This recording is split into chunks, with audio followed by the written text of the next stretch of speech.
Let's find the value of y for this to be true.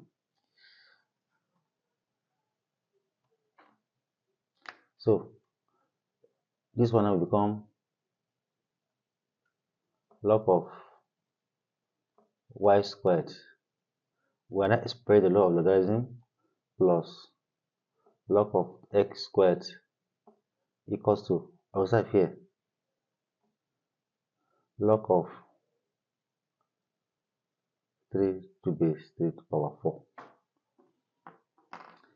Because I now just put, I make it look like 4 log 3 to base 3, because 4 times 1 is still 4, and log 3 to base 3 is 1.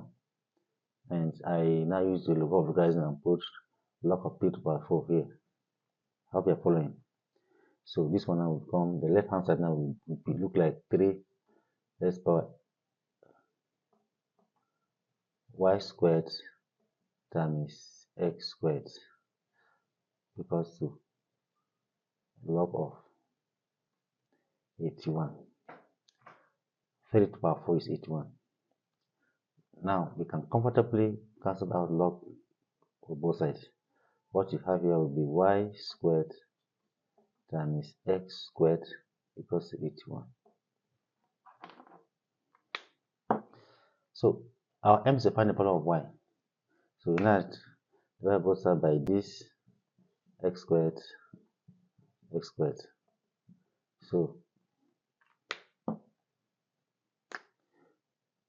y squared will be equals to 81 over x squared.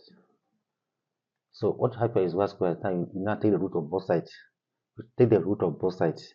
So what we have here will be y will be equals to plus or minus square root of 81 over x squared. Therefore y will be equals to plus or minus, the square root of 81 is 9, and the square root of x squared is x. So this is the answer. So the value of x in this one is either 9 over x or minus 9 over x. Thank you for being here. Please help me share the video. All right.